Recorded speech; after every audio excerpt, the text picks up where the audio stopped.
तो हनुमान जी बेनीवाल जो सिस्टम चला रहे हैं और इन नेताओं की, इन सरकारों की, इन पार्टियों की जो सारी पोल खोल रहे हैं वो वास्तविकता है।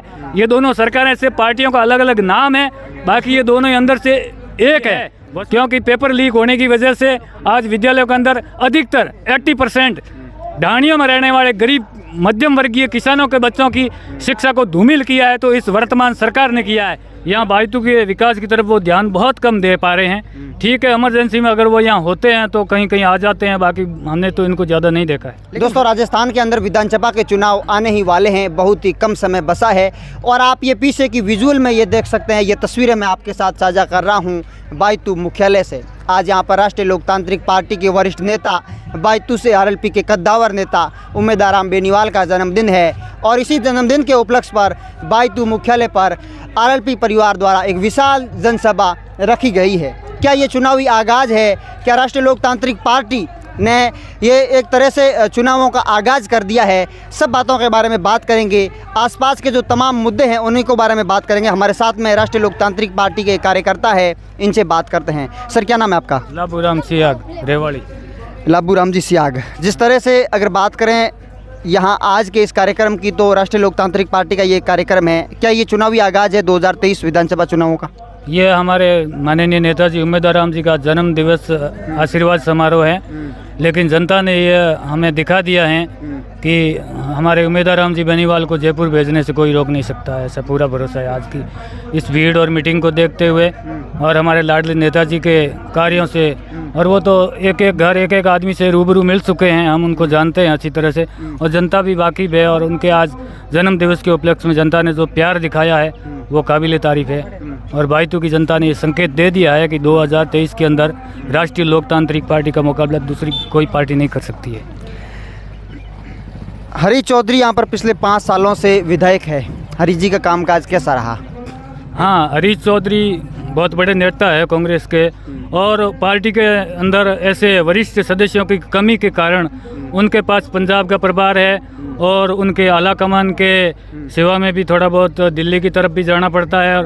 और पार्टी के अंदर मान मनोबल और कभी गुटबाजी भी ज़्यादा रहती है, तो वो सीनियर नेता के नाते उनके आला कमान राहुल जी और सोनिया जी का संदेश मिल जाता है, जिससे वो व्यस्त रहते हैं और इसलिए हमारी विधानसभा की तरफ उनको पूरा ध्यान देने का समय भी नहीं मिल पाता है। ठीक है, अभी चुनाव का समय है और विधानसभा के अंदर जो एमएलए कोटे का जो फंड इश्यू होता है पब्लिक के विकास के लिए, वो भी खर्च कर नहीं पाए अभी तक। उन्होंने 70% वो उनका बकाया था, वो अभी आनन फानन में स्वीकृतियाँ दे रहे हैं। और वैसे सरकार के अंदर जो स्वीकृति रोड की हुई है, स्टेट हाईवेज और छोटी छोटी लोकल सड़कें, जो अभी कम समय के अंदर 4 महीने बचे हैं और उस समय टेंडर पारित करवा के आनन फानन में जो कार्य होगा उसके अंदर आपको मालूम ही होना चाहिए कि बहुत बड़ा भ्रष्टाचार होगा और वो सड़कें शायद चुनाव के बाद उखड़ जाएगी।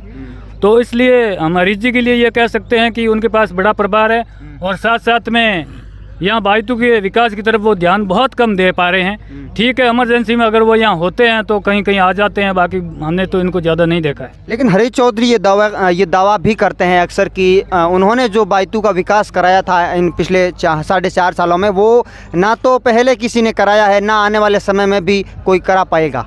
सही है, वो विकास में, उनके विकास की बात करूं तो मैं खुद आरएलपी के कार्यकर्ता होने के नाते हमारे सुप्रीमो जो कहते हैं कि आपके एरिया की कोई भी समस्या हो अपने स्थानीय विधायक तक पहुंचाओ, तो मैंने कई बार हरीश जी के पास में हमारे ग्राम पंचायत के उद्घाटन हो जहाँ कहीं भी उनको व्हाट्सएप भी किया है कि हमारे विद्यालय सीनियर हायर सेकेंडरी तक है, 400 से ज़्यादा बच्चे बच्चियाँ वहाँ अध्ययनरत है, जबकि 4 टीचर है।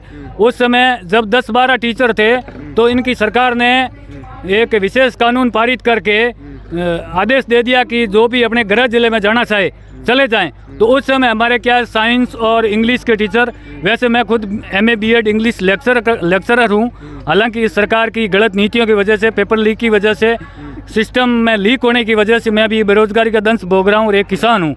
तो किसान और किसान की पीड़ा को मैं जानता हूँ और मैंने संघर्ष किया किसानों के लिए।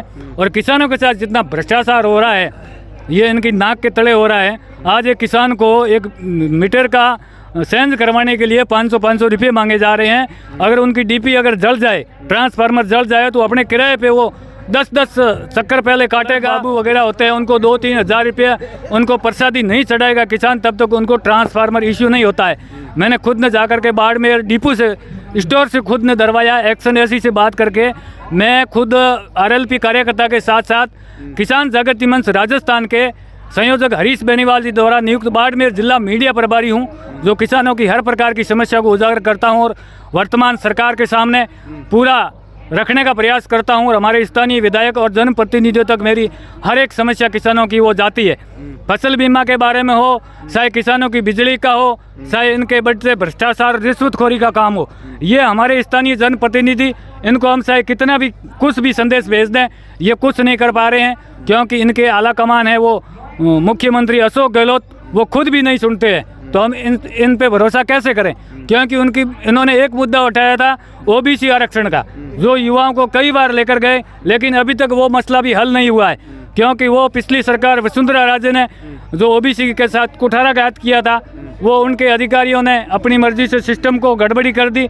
और वो अशोक गहलोत को अवगत होने के बावजूद अशोक गहलोत क्या कर रहे हैं कि अभी चुनाव का इंतजार कर रहे हैं, इसलिए यहाँ के नेताओं की न मानते हैं, न उसके अंदर कुछ भी परिवर्तन करने के लिए है। क्योंकि पेपर लीक होने की वजह से आज विद्यालयों के अंदर अधिकतर 80% ढाणियों में रहने वाले गरीब मध्यम वर्गीय किसानों के बच्चों की शिक्षा को धूमिल किया है, तो इस वर्तमान सरकार ने किया है। क्योंकि उन्होंने ये अगर ट्रांसफार्मर की नीति अपने लालच में, स्वार्थ में, वोटों की लालच में अगर नहीं लागू करते गहलोत, तो इन ग्रामीण एरिया में रहने वाली 70% पॉपुलेशन के बच्चे आज शिक्षा से वंचित नहीं होते, आज उनका भविष्य अंधकार में है। तो हमारे यहाँ के जनप्रतिनिधि, उनकी मिलीभगत और ये भ्रष्ट कांग्रेस सरकार की वजह से हैं। इसलिए आज जो ये मीटिंग मैंने देखी है राष्ट्रीय लोकतांत्रिक के प्रति, जनता के अंदर बहुत बड़ा आक्रोश है। और मैं जो आपके सामने खुद बोल रहा हूँ, मैं खुद इस पेपर लीक सरकार की वजह से आज सड़क पे हूँ। मेरे पिताजी ने लाखों रुपये खर्च करके मुझे इस काबिल बनाया कि मेरा बच्चा नौकरी में जाए, लेकिन इन भ्रष्ट सरकारों को हमने, किसानों ने, भोली जनता ने सुन लिया और वहाँ जाकर के इनके जो पेपर खरीदने वाले ठेकेदार तैयार हो गए और हमारे पढ़ने वाले जितने भी युवा वर्ग है उनका भविष्य चौपट कर दिया इसने। हमारी भावी 15 जनरेशन को अगर बचाना है, हम बेरोजगार तो चलो सड़कों पे घूमेंगे, चाहे सब्जी बेचेंगे, चाहे पकौड़ा बनाएंगे, जिंदगी गुजार लेंगे, लेकिन हमारी औलादें और हमारी औलादों की औलादें अगर समय रहते इस गलत सिस्टम का जनता ने पहचान नहीं किया और व्यवस्था को परिवर्तन करना, जो हनुमान जी बेनीवाल जो सिस्टम चला रहे हैं और इन नेताओं की, इन सरकारों की, इन पार्टियों की जो सारी पोल खोल रहे हैं, वो वास्तविकता है। ये दोनों सरकारें से पार्टियों का अलग अलग नाम है, बाकी ये दोनों अंदर से एक है। चलिए, आपने यहाँ पे बहुत सारी बातों का जिक्र किया, आपने हर बात यहाँ पर विस्तार पूर्वक बताई।